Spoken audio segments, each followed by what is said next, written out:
ইসরাফিল সিংহায় ফুঁক দাও। আল্লাহর এই ফেরেশতা সিংহা হাতে নিয়ে মুখের কাছে নিয়ে আল্লাহর আরশে মুআল্লার দিকে তাকায় থাকে, একটা সেকেন্ডের জন্য এদিক আর ওদিক করে না।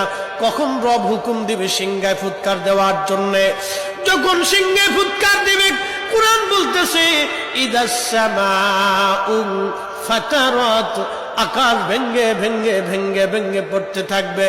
ওয়া ইদাল কাওয়াকিবু তাসারাত, সমগ্র নক্ষত্রগুলি ভেঙ্গে ভেঙ্গে ভেঙ্গে ভেঙ্গে পড়তে থাকবে। ওয়া ইদাল বিহারু ফুজ্জিরাত, সমুদ্রের তলদেশ উদ্দোলিত হয়ে যাবে, সমগ্র পানিগুলি পৃথিবীর উপরে আছাড় মারবে, আর ধুয়ে পাইলে সব পৃথিবীবাসীকে নিয়ে যাওয়া হবে।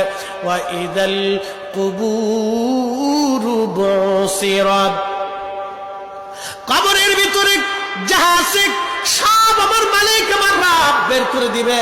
কবর থেকে মানুষ বের হইয়া সেই দিন হাসরের ময়দানের দিকে দৌড়াইতে থাকবে, সবাই উলঙ্গ থাকবে, কিন্তু আমার নবীকে আল্লাহ ৭০,০০০ ফেরেশতা বেষ্টন করাইয়া জান্নাতের পোশাক পরাইয়া মহাসম্মানে ফেরেশতারা মিছিল দিয়ে দিয়া আমার নবীকে হাসরের ময়দানে মাকামে মাহমুদে বসাবে। একবার জোরে বলা যাবে কি আল্লাহু আকবার।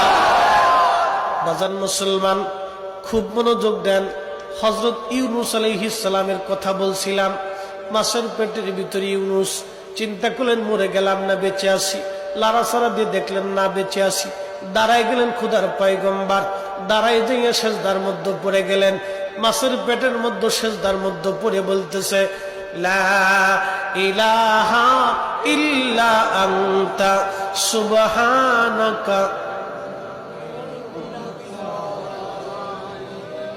বিপদের দোয়া, কঠিন মুসিবতের মধ্যে যদি পড়ে যান তাহলে খতম ইউনূস এই দোয়াটা খতম দিতে থাকবেন। আল্লাহ যখন ইউনূস আলাইহিস সালাম এই জিকির শুরু করলেন, ইউনূসের এই জিকির আর ওই মাছের পেটের মধ্যে রইল না, এই জিকিরটা চলে গেল আরশে মুআল্লাতে। সুবহানাল্লাহ বলা যাবে। আরশে মুআল্লার পাশে এই জিকিরগুলি চারপাশ দিয়ে ঘুরতেছে। আরশে মুআল্লা ধরে রাখছেন ৪ জন ফেরেশতা কাঁধে করে।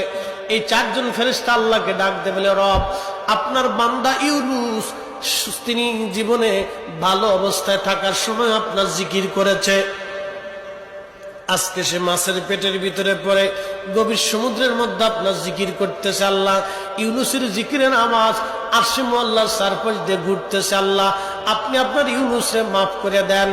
আল্লাহ নবী বলেন উম্মত রে, ওই সময় যদি ইউনূস সেজদার মধ্যে পড়ে এই দোয়া না পড়তেন তাহলে কিয়ামত পর্যন্ত আল্লাহ ইউনূসকে মাছের পেটের মধ্যে ওইভাবে রেখে দিতেন।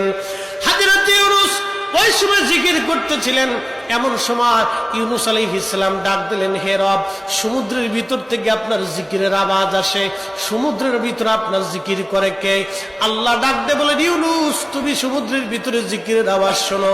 সমুদ্রের পানি আমার জিকির করে, সমুদ্রের কঙ্কর আমি আল্লাহ জিকির করে, সমুদ্রের পাথর আমি আল্লাহ জিকির করে, সমুদ্রের বালুকণা আমি আল্লাহ জিকির করে, সমুদ্রের মাছ আমি আল্লাহর জিকির করে, সমুদ্রের শ্যাওলা আমি আল্লাহর জিকির করে, সমুদ্রের নিচে গাছ আমি আল্লাহ জিকির করে, সমুদ্রের নিচের পাহাড় আমি আল্লাহ জিকির করে।